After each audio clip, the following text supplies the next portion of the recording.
Hello friends, previous class में हमने पढ़ा व्हाट इज़ इलेक्ट्रिक चार्ज और ये जाना कि चार्जेस दो टाइप के होते हैं, पॉजिटिव और नेगेटिव चार्ज। अब पॉजिटिव और नेगेटिव चार्ज का जो रियल एग्जिस्टेंस है, हम कैसे फील करते हैं कि चार्ज नाम की कोई सी चीज़ होती है, वो बताता है फ्रिक्शनल इलेक्ट्रिसिटी। जी हाँ, तो आज का हमारा टॉपिक है फ्रिक्शनल इलेक्ट्रिसिटी, जिसमें हम देखेंगे कि हम चार्ज को खुद से कैसे सेंस कर सकते हैं, खुद से कैसे फील कर सकते हैं कि चार्ज नाम की कोई सी चीज़ होती है। नॉर्मली आप सभी लोग कंघा करते होंगे, कॉम किसने नहीं फेरा है?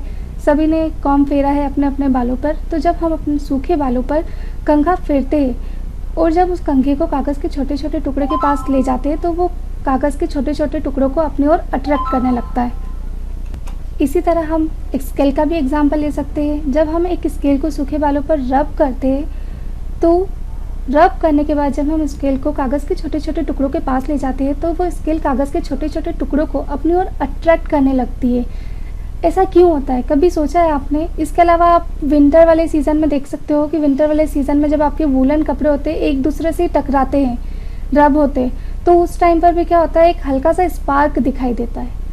इसके अलावा भी बहुत सारे एग्जाम्पल है, जैसे आप एम्बर लोगे, एम्बर को अगर आप वूल से रब करोगे तो एम्बर भी क्या करता है, छोटी छोटी हल्की हल्की चीज़ों को, कागज़ के टुकड़ों को अपनी तरफ अट्रैक्ट करता है। ठीक है, बहुत सारे एग्जाम्पल्स देख सकते हैं जहाँ पर हमें फील होगा कि ये ऐसा हो क्यों रहा है, क्यों वो अट्रैक्ट कर रहा है, क्यों स्केल कागज़ के छोटे छोटे टुकड़ों को अपनी ओर तरफ खींच रही है, क्यों वो कॉम जिसको बालों पर रब किया गया था, बालों का कंघा किया गया था, वो क्यों उसे अपनी तरफ खींच रही है। इन सभी का जो रीज़न है, वो रीज़न क्या है? चार्ज। तो ये इतने सारे फिनोमेना जो हमें दिखाई दे रहे हैं, उसके पीछे रीज़न क्या है? उसके पीछे रीज़न है फ्रिक्शनल इलेक्ट्रिसिटी। फ्रिक्शनल इलेक्ट्रिसिटी क्या है, इसे समझने के लिए सबसे पहले हमें एटम के बारे में पता होना चाहिए। आप जनरली जानते हो एटम का स्ट्रक्चर, एटम के सेंटर में, एटम के कोर में न्यूक्लियस होता है, जिसके अंदर होता है प्रोटॉन और न्यूट्रॉन, और आउटर मोस्ट शेल में क्या होते हैं, इलेक्ट्रॉन रिवॉल्व करते रहते हैं। ये आउटर मोस्ट ऑर्बिटल्स है जिसके अंदर इलेक्ट्रॉन रिवॉल्व कर रहे हैं। ठीक है, अब हम देखेंगे न्यूक्लियस जो होता है उसमें कौन सा फोर्स वर्क करता है? Nuclear force. जो पास वाली शेल से उसके इलेक्ट्रॉन और न्यूक्लियर की डिस्टेंस जो होती है वो बहुत ही कम होती है, तो कम डिस्टेंस पर न्यूक्लियर फोर्स क्या होता है? बहुत ही स्ट्रांग होता है। जैसे जैसे हम इलेक्ट्रॉन का शेल दूसरे शेल में देखेंगे तो वहाँ पर न्यूक्लियर फोर्स वीक हो जाएगा। न्यूक्लियर फोर्स क्या करता है? इस इलेक्ट्रॉन को अट्रैक्ट करने की कोशिश करता है। पर जब हम सबसे बाहर वाले इलेक्ट्रॉन की बात करते हैं, तो ये जो बाहर वाला इलेक्ट्रॉन होता है, सबसे आउटर मोस्ट शेल का जो इलेक्ट्रॉन होता है, वो इस न्यूक्लियस से बहुत ही दूर होता है। बहुत ही दूर होने की वजह से ये क्या करता है, इस पर कम फोर्स अप्लाई करता है, और जो आउटर मोस्ट वाले जो इलेक्ट्रॉन्स होते हैं वो इजीली इस शेल में घूमते रहते हैं। तो ये था हमारा एटम, जिसमें हमने जाना कि इलेक्ट्रॉन किस पोजीशन पर रहते हैं और कहाँ पर इलेक्ट्रॉन ज़्यादा बाउंड कंडीशन में होते हैं और कहाँ पर इलेक्ट्रॉन फ्री कंडीशन में होते हैं। अब हम एटम की बात करते हैं, तो जनरली कोई भी एटम होता है तो वो कौन सी कंडीशन में होता है? न्यूट्रल कंडीशन में होता है। न्यूट्रल कंडीशन में होने का मतलब क्या है? Number of proton is equal to number of electron. मतलब किसी भी एलिमेंट में जितने नंबर ऑफ इलेक्ट्रॉन है उतने ही नंबर ऑफ प्रोटॉन होते। अब हम आते हैं फ्रिक्शनल इलेक्ट्रिसिटी में। फ्रिक्शनल इलेक्ट्रिसिटी में होता क्या है? हम किसी भी दो मैटर को रब करते हैं। जनरली अगर मैं कॉम वाला एग्जांपल लूँ तो कॉम क्या हो रहा है? कॉम को बालों पर बार बार फेरा जा रहा है, मतलब क्या हो रहा है? कॉम के थ्रू हेयर को रब किया जा रहा है। तो रब करने से ऐसा क्या हो रहा है? ठीक है, अब हम यहाँ पर देखते हैं, यहाँ पर समझते हैं कि क्या हो रहा है। जब हम किसी भी चीज़ को रब करते हैं तो रब करने से एक हीट जनरेट होती है। तो हीट जनरेट होने से क्या होगा? हीट एक is a form of energy. तो जब ये एनर्जी, अब एटम के अंदर, मैटर के अंदर क्या है? जो भी मटेरियल है जिसको हम रब कर रहे हैं उसके अंदर है क्या? एटम है। एटम के अंदर क्या है? इलेक्ट्रॉन है। इलेक्ट्रॉन में भी क्या? आउटर मोस्ट इलेक्ट्रॉन है और फ्री इलेक्ट्रॉन है। तो जैसे ही उसको हीट एनर्जी मिलती है तो ये हीट एनर्जी क्या करती है? पूरे एटम पर अप्लाई होती है। पर ये क्या करेगी? अंदर वाले इलेक्ट्रॉन को बाहर नहीं कर सकती। क्यों नहीं कर सकती? क्योंकि यहाँ पर न्यूक्लियर फोर्स बहुत ही स्ट्रांग होता है। पर जो बाहर वाली शेल होती है वहाँ का जो इलेक्ट्रॉन है वो फ्रीली मूव करता है। फ्रीली मूव करता है मतलब वहाँ पर न्यूक्लियर फोर्स बहुत ही वीक होता है। मतलब यहाँ पर थोड़ी सी भी अगर हमने एनर्जी प्रोवाइड करी, हीट एनर्जी, अगर इसकी बाइंडिंग एनर्जी से ज़्यादा अगर इसको हीट एनर्जी मिल गई तो ये इलेक्ट्रॉन क्या हो जाता है? इजेक्ट हो जाता है। ये इलेक्ट्रॉन निकल करके दूसरी जगह चले जाता है। यहाँ तक आप सभी को क्लियर है? मतलब मैंने अगर स्केल को बालों से रब किया तो स्केल में से इलेक्ट्रॉन निकल करके कहाँ चले गए? बाल में चले गए।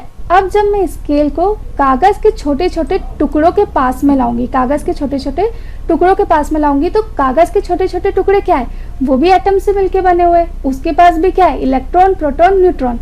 तो जैसे ही हम उस स्केल को कागज़ के छोटे छोटे टुकड़ों के पास में लाते हैं तो वो क्या करता है, उसका एक इलेक्ट्रॉन कम हो गया है। क्यों, हमने बात करी थी स्केल ने क्या करा, इलेक्ट्रॉन ट्रांसफर कर दिया। अब इस एटम का, इसका जो स्केल का जो एटम था उसके पास एक इलेक्ट्रॉन की कमी हो गई, तो वो क्या चाहेगा, वो ये चाहेगा कि उसका जो कम इलेक्ट्रॉन है वो उसे वापस मिल जाए। इसलिए वो कागज़ के छोटे छोटे टुकड़ों को और अपनी तरफ अट्रैक्ट करता है ताकि उसका इलेक्ट्रॉन वापस मिल जाए। तो यही थी फ्रिक्शनल इलेक्ट्रिसिटी। क्यों स्केल कागज़ के छोटे छोटे टुकड़ों को अपनी तरफ अट्रैक्ट करती है। क्यों हम सूखे बालों पर जब कंघा फेरते हैं तो कंघा भी कागज़ के छोटे छोटे टुकड़ों को अट्रैक्ट करता है। तो आप सबको क्लियर है कि फ्रिक्शनल इलेक्ट्रिसिटी क्या होती है, क्यों फ्रिक्शनल इलेक्ट्रिसिटी होती है। क्यों, क्योंकि वहाँ पर इलेक्ट्रॉन हीट एनर्जी के कारण इजेक्ट हो जाता है, पर वो अपना इलेक्ट्रॉन वापस आता है और उसके पास जैसे ही कोई भी हल्का ऑब्जेक्ट आता है तो वो इलेक्ट्रॉन को लेते लेते पूरे के पूरे ऑब्जेक्ट को अपनी तरफ अट्रैक्ट कर लेता है। ठीक है, अब हम आते हैं यहाँ पर डोनर और रिसीवर, इसे समझते हैं। डोनर क्या होता है और रिसीवर क्या होता है। जो भी इलेक्ट्रॉन देता है उस पर क्या आ जाता है, पॉजिटिव चार्ज, और जो भी एटम इलेक्ट्रॉन को रिसीव करता है उस पर आ जाता है नेगेटिव चार्ज। इसको समझने के लिए हम यहाँ पर एक NaCl का एक एग्जाम्पल समझते हैं। Na सोडियम के पास कितने इलेक्ट्रॉन होते हैं, जनरली न्यूट्रल कंडीशन में 11 इलेक्ट्रॉन्स होते हैं। ठीक है, प्रोटॉन भी 11 होते हैं और इलेक्ट्रॉन भी 11 होते हैं। प्रोटॉन और इलेक्ट्रॉन न्यूट्रल कंडीशन में दोनों के दोनों सेम होते हैं। तो फर्स्ट ऑर्बिट में कितने जाते हैं, 2 इलेक्ट्रॉन, सेकेंड ऑर्बिट में कितने आ गए, 8 इलेक्ट्रॉन, और थर्ड ऑर्बिट में कितना बचता है हमारे पास, 1 इलेक्ट्रॉन। अब हम बात करते हैं क्लोरीन की। क्लोरीन का जो एटॉमिक नंबर होता है वो कितना होता है, 17 होता है। 17 मतलब proton number is equal to electron number equal to 17।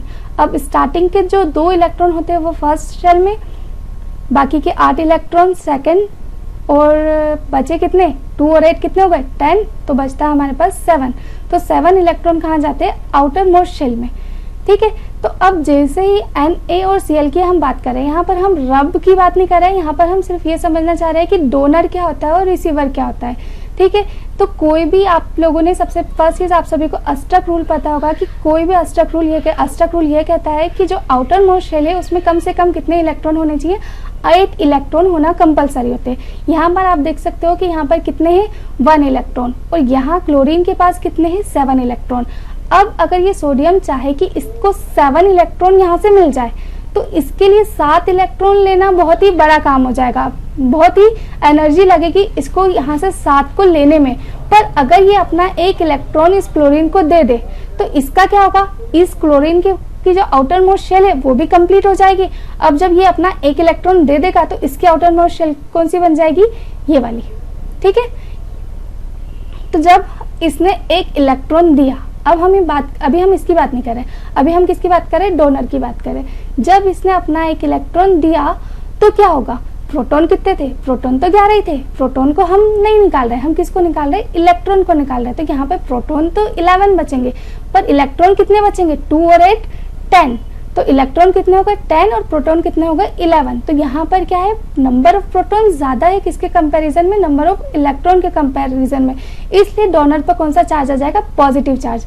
Positive charge ये बता रहा है कि यहाँ पर नंबर ऑफ प्रोटॉन ज्यादा है किसके कंपैरिजन में, नंबर ऑफ इलेक्ट्रॉन के कंपैरिजन में। अब हम देखते हैं Cl ने क्या करा, ये जो इलेक्ट्रॉन है वो Cl ने रिसीव करा। जब Cl इलेक्ट्रॉन को रिसीव करेगा तो Cl के पास जनरली नॉर्मल कंडीशन में कितने थे, न्यूट्रल कंडीशन में 17 इलेक्ट्रॉन। पर जब इसके पास 1 इलेक्ट्रॉन आ जाएगा यहाँ से तो इसके पास टोटल कितने इलेक्ट्रॉन हो जाएंगे, 18। पर प्रोटॉन नंबर तो 17 ही रहेगा। तो प्रोटॉन नंबर और इलेक्ट्रॉन नंबर के कंपेरिजन में इसके पास इलेक्ट्रॉन नंबर ज्यादा हो जाएगा, इसलिए इस पर कौन सा चार्ज आ जाएगा, नेगेटिव। तो यहाँ पर ये चीज़ समझने की है कि डोनर पर पॉजिटिव चार्ज ये बताता है कि इसके पास नंबर ऑफ प्रोटॉन ज़्यादा है, और रिसीवर के पास नेगेटिव चार्ज आता है। वो इसलिए आता है क्योंकि उसके पास नंबर ऑफ इलेक्ट्रॉन ज़्यादा हो जाते हैं। तो ये थी हमारी फ्रिक्शनल इलेक्ट्रिसिटी। अगर इसमें आपको है कोई भी डाउट तो आप कमेंट बॉक्स में ज़रूर लिखें, आपको आपके क्वेश्चन के जवाब मिल जाएंगे। और अगर आपको हमारी वीडियो पसंद आई हो तो आप हमारे चैनल को सब्सक्राइब और लाइक करना ना भूलें।